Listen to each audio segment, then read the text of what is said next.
In this video, I'm going to describe how to calculate THAC0 and how it relates to modern armor class in Dungeons & Dragons. Should be simple enough.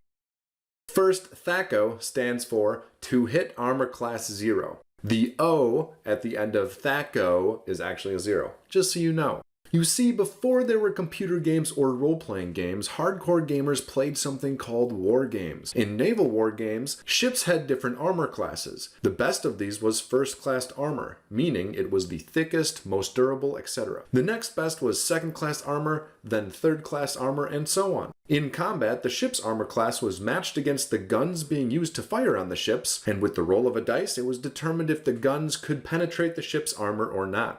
This system was ported to early versions of Dungeons & Dragons, except the concept of armor class was no longer limited to just positive numbers. It included positive and negative numbers and 0, which can be visualized simply on a number line. So, in early Dungeons & Dragons, a high number for armor class was bad, a low number for armor class was good, and a negative number for armor class was very good. Now we understand why low and negative numbers for armor class are better than high numbers. So how does combat work with this armor class system? In original Dungeons & Dragons, there needed to be a way to determine how armor of a certain class could be hit, so the THAC0 system was created. As I mentioned before, THAC0 means to hit armor class 0. So this number tells you what you need to roll on a d20 to hit an enemy armor class of 0. Knowing this number, your THAC0 for a character, would allow you to know what number you had to roll to hit an enemy of any other armor class. We can simply follow the number line. Let's say we're fighting an enemy who has regular chainmail and no shield. This is an armor class of 5. If your character's THAC0 is 17, that means the number we need to roll to hit the enemy is 12.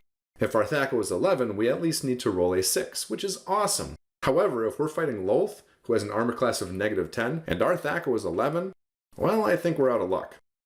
Now, the only tough part about this entire THAC0 thing is keeping the character's THAC0 number accurate. To start, each class had a different starting THAC0 number based on the level of the character. Leveling up impacted this number, as did magic weapons, character ability scores, and some other special abilities like the Thief's Backstabbing ability. So, once all that information was collected, the THAC0 number could be found for any given character, and thereby tell us what is needed to hit an enemy of any armor class. Okay, THAC0 is so easy that only took a few minutes to explain. Translating this to a character in modern Dungeons & Dragons is even easier. First, you find the THAC0 number of an old school character. Then you subtract it from 20. The result is the attack bonus for your modern D&D character. That's it. So if your old school character has a THAC0 of 11, your modern character will have an attack bonus of +9. Now this isn't a perfect one-to-one proxy when converting old school D&D to modern D&D because the classes advance at different rates. But it's close enough, and it's easy. That's it! THAC0 is easy to play and even easier to translate from old school Dungeons & Dragons to modern D&D. Now,